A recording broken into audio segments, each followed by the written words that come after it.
बहुत दिन पर आज पुणी थे एक नुआ कहानी नहीं। आज कहानी रत्नमठर पारा। ये तो कहानी नुह, ये गोटे दुर्घटना, अति दुखद दुर्घटना। दुर्घटनाटी मो हृदय विदारी देती। से दुर्घटनाटी आज आप पाखे रखुच्छी। यह कौन काल्पनिक कहानी नुहे, धैर्य रखी निश्चय आपंकर हृदय गांधीदेव बोली मोर आशा। मो सौभाग्य आज आप पाखे गोटे दुर्घटना व्याख्या करुच्ची।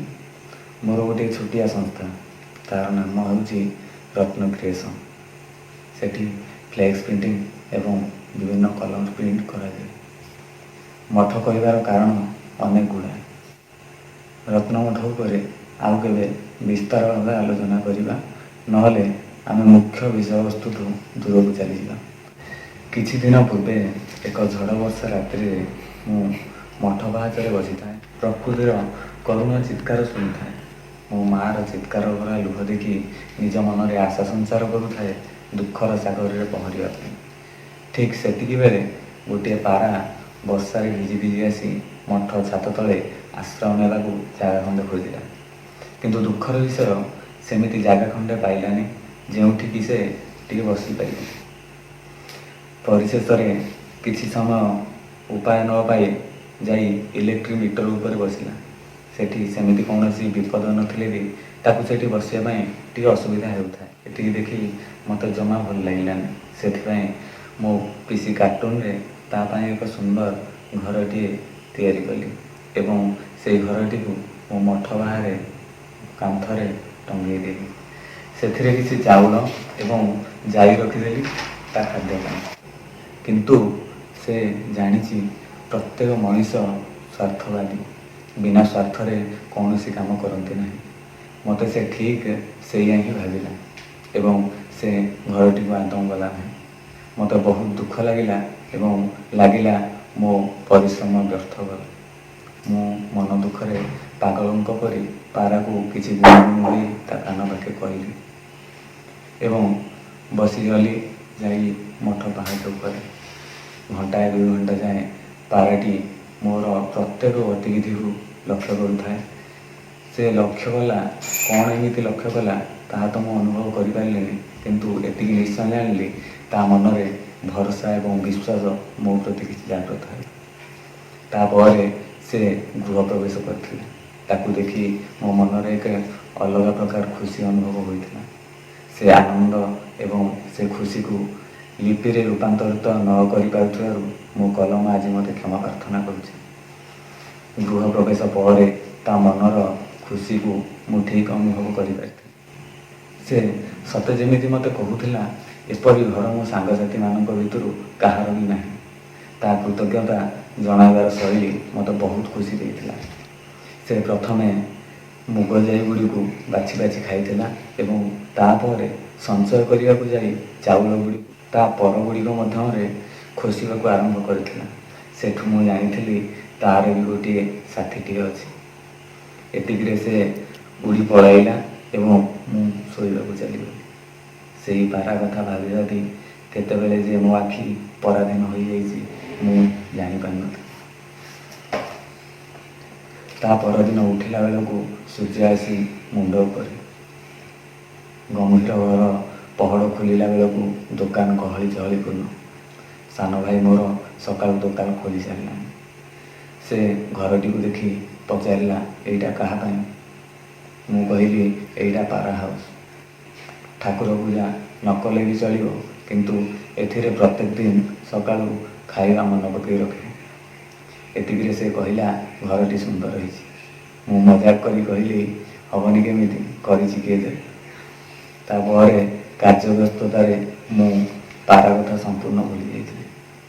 समस्त कार्य समाप्ति पर प्राय राति 11टा बेल को जितेबाला मु दिन जाकर हानि लाभ को तर्जमा करुए, ठीक सेतिकी बेले मिस्टर जॉन एवं मिस अंगुरवाला या ना दबार कारण मु आउ के भी व्याख्या करी।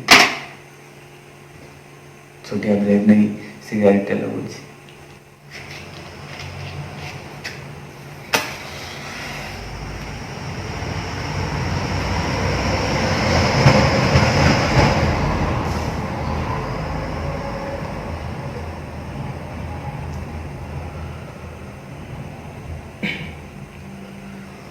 ତାପରେ କାର୍ଯ୍ୟ ବ୍ୟସ୍ତତାରେ ମୁଁ ପାରା କଥା ସମ୍ପୂର୍ଣ୍ଣ ଭୁଲି ଯାଇଥିଲି। ସମସ୍ତ କାର୍ଯ୍ୟ ସମାପ୍ତି ପରେ ପ୍ରାୟ ରାତ୍ରି 11ଟା ବେଳକୁ ଯେତେବେଳେ ମୁଁ ଦିନଯାକର ହାନିଲାଭକୁ ତର୍ଜମା କରୁଥାଏ, ଠିକ୍ ସେତିକିବେଳେ ମିଷ୍ଟର ଜନ୍ ଏବଂ ମିସ୍ ଅଙ୍ଗୁରବାଲା ମଠ ଭିତରକୁ ପ୍ରବେଶ କଲେ। ମଠ ସାମ୍ନାରେ ଥିବା ଏକ ଆମ୍ବ ଗଛରେ ସେମାନେ ବସିଥାନ୍ତି। ହଠାତ୍ ସେମାନେ ମୋ ମଠର ସାମ୍ନାରେ ଯେଉଁ କାନ୍ଥି ନିକଟରେ ମୁଁ ତାଙ୍କର ଘରଟି ଟଙ୍ଗେଇଛି ସେଠିକୁ ଆସି ବସିଗଲେ। ମୋତେ ବହୁତ ଖୁସି ଲାଗିଲା। ମୁଁ ପ୍ରଥମ ଥର ତା ସାଥିକୁ ବି ଦେଖିଲି। ମୋ ଖୁସି କହିଲେ ନ ସରେ, କାରଣ ମୁଁ ଗଢ଼ିଥିବା ଘରଟି ଆଜି ସମ୍ପୂର୍ଣ୍ଣ ହୋଇଛି। ଗୋଟେ ଛୋଟ ଖୁସିର ସଂସାର ଦେଖି ମୁଁ ଈର୍ଷା ମଧ୍ୟ କରିଥିଲି। ବୋଧହୁଏ ମୋ ନଜର ସେମାନଙ୍କ ଖୁସିର ସଂସାର ନେଇ ନିଆଁ ଲଗାଇ ଦେଇଥିଲା। ଏହାର କହିବାର କାରଣ ଆପଣ କାହାଣୀଟିକୁ ଶେଷ ଯାଏଁ ଦେଖିଲେ ଜାଣିପାରିବେ। ଏଥିପାଇଁ କହୁଛି, ତାଙ୍କର ସଂସାରରେ ନିଆଁ ଲଗାଇ ଦେଇଥିଲା ମୋର ସେଇ ନଜର।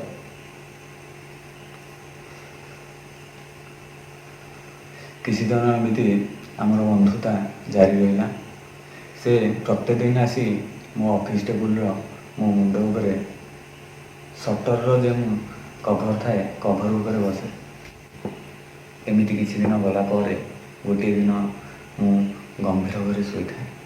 ଗମ୍ଭୀର ଘର କହିବାର କାରଣ, ମୋର ମେସିନ୍ ରୁମ୍କୁ କୌଣସି ସର୍ବସାଧାରଣଙ୍କୁ ପ୍ରବେଶ ନିଷେଧ ଥାଏ। ଯେହେତୁ ପ୍ରବେଶ ନିଷେଧ ଥାଏ, ମୁଁ ଖାଇସାରି କିଛି ସମୟ ଦ୍ୱିପହରେ ସେଠି ଶୋଇପଡ଼େ। ଯେହେତୁ ଏସି ଲାଗିଥାଏ, ବାହାରର ପରିବେଶ କିଛି ଜଣାପଡ଼େ ନାହିଁ। ସେଦିନ ବି ସେ ଠିକ୍ ସେମିତି ଆସି ବସିଥିଲା, କିନ୍ତୁ ଦୁର୍ଭାଗ୍ୟବଶତଃ ମୋ ସାନ ଭାଇ ଜାଣି ନ ପାରି ଫ୍ୟାନ୍ଟିକୁ ଚାଲୁ କରିଦେଇଥିଲା। ସେଇଟା ଥିଲା ତା'ର ବଡ଼ ଭୁଲ। ସେଇ ଭୁଲ ପାଇଁ ଆଜିର ଏ ଦୁଃଖ, ଆଜିର ଏ କାହାଣୀ। ଠିକ୍ 2ଟା କିମ୍ବା 3ଟା ବାଜିଥିବ, ମୋତେ ଯାଇ ମୋର ସାନ ଭାଇ ଉଠାଇବାକୁ ଲାଗିଲା। ହାତରେ ଥିଲା ରକ୍ତାକ୍ତ ପାରା। ମିଷ୍ଟର ଜନ୍।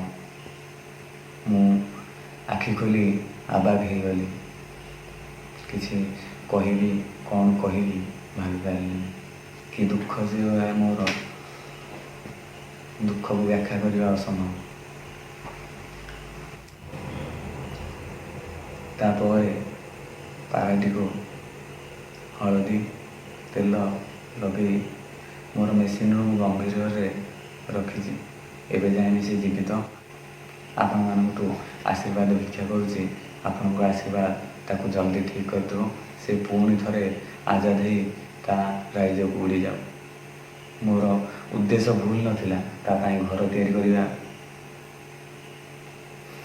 ହୁଏତ ଯଦି ମୁଁ ତା ପାଇଁ ଯାଇ ଘରଟି ତିଆରି କରିନଥାନ୍ତି, ସେ ଏଠିକି ଆସିନଥାନ୍ତା।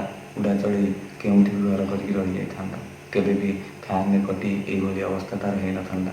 ମୁଁ ନିରପେକ୍ଷରେ ଥାଇ ମଧ୍ୟ ନିଜକୁ ଦୋଷୀ ମନେ କରୁଛି ତା'ର ଏଇ ଅବସ୍ଥା ପାଇଁ। ସେଥିପାଇଁ ମୁଁ ଆପଣଙ୍କ ପାଖରେ ତା ପାଇଁ ଆଶୀର୍ବାଦ ଭିକ୍ଷା କରୁଛି। ଜଲ୍ଦି ତାକୁ ଭଗବାନ ଠିକ୍ କରିଦିଅନ୍ତୁ। ପୁଣି ସେ ଉଡ଼ିବା ଆରମ୍ଭ କରୁ। ପକ୍ଷୀଟିଏ ଜନ୍ମ ନିଏ ଉଡ଼ିବା ପାଇଁ, କେବେ ବି ଚାଲିବା ପାଇଁ ନୁହେଁ। ସେ ଯେତେବେଳେ ମୋ ମେସିନ୍ ରୁମ୍ରେ ଛୋଟେଇ ଛୋଟେଇ ଚାଲି ଘୁରି ବୁଲୁଛି, ମୋତେ ବହୁତ ଦୁଃଖ ଲାଗୁଛି। ସେ ଉଡ଼ନ୍ତା ପକ୍ଷୀ, ଉଡ଼ିଲେ ସୁନ୍ଦର। ତା'ର ଲେଣା ଜଲ୍ଦି ଠିକ୍ ହେଇଯାଉ, ସେ ପୁଣି ଉଡ଼ିଯାଉ। ଯେଉଁ ହାତରେ ତାଙ୍କ ପାଇଁ ସୁନାର ସଂସାରଟିଏ ଗଢ଼ିବି ବୋଲି ଭାବିଥିଲି, ପରୋକ୍ଷରେ ସେଇ ହାତରେ ତାଙ୍କ ସଂସାରଟି ଭାଙ୍ଗିଦେଲି। ଏହା କେତେ ଦୂର ମୋର ଠିକ୍, କେତେ ଦୂର ଭୁଲ ତାହା ତ ଜାଣିନି, କିନ୍ତୁ ଉଦ୍ଦେଶ୍ୟ ମହତ ଥିଲା। ସେଥିପାଇଁ ମୁଁ ତାଙ୍କୁ ଘରଟିଏ କରିଦେଇଥିଲି। ସେଇ ଘର ତାଙ୍କ ପାଇଁ କାଳ ହେଇଗଲା। ସେ ଏଠି ରହିଲେ ଏବଂ ଏଇ ପଙ୍ଖା ତଳେ, ଏଇ ପଙ୍ଖାରେ, ମୁଁ ଯେଉଁ ପଙ୍ଖା, ମୋ ଦେହ ସୁଖ ପାଇଁ ଲଗେଇଥିବା ଏଇ ପଙ୍ଖା, ମଣିଷ ନିଜ ଖୁସି ପାଇଁ କାହାକୁ ବି ବଳି ପକାଇ ପାରେ। ସେ ପଙ୍ଖା ମୋ ପାଇଁ ଖୁସି ଦେଉଥିଲେ ମଧ୍ୟ ଗୋଟେ ପକ୍ଷୀ ପାଇଁ କାଳ ସାଜି ଆସିଛି। ସେଥିପାଇଁ ମୋ ଅଫିସରେ ପଙ୍ଖା ବନ୍ଦ। ଏବେ ଯେତେବେଳେ ମିସ୍ ଅଙ୍ଗୁରବାଲା ଆସୁଛନ୍ତି, ତାଙ୍କ ଆଖିରେ ମୁଁ ଆଖି ମିଶାଇ ପାରୁନି। କାରଣ ତାଙ୍କ ସାଥୀ ମିଷ୍ଟର ଜନ୍ଙ୍କର ଏହି ଅବସ୍ଥା ପାଇଁ ମୁଁ ହିଁ ଦାୟୀ। ସେ ଆସି ଘୁରି ବୁଲି ପଳାଉଛନ୍ତି, ଭାବୁଛନ୍ତି ଏମାନେ ମାରି ଖାଇଦେଲେ। କିନ୍ତୁ ମୁଁ ସେୟା କରିନାହିଁ।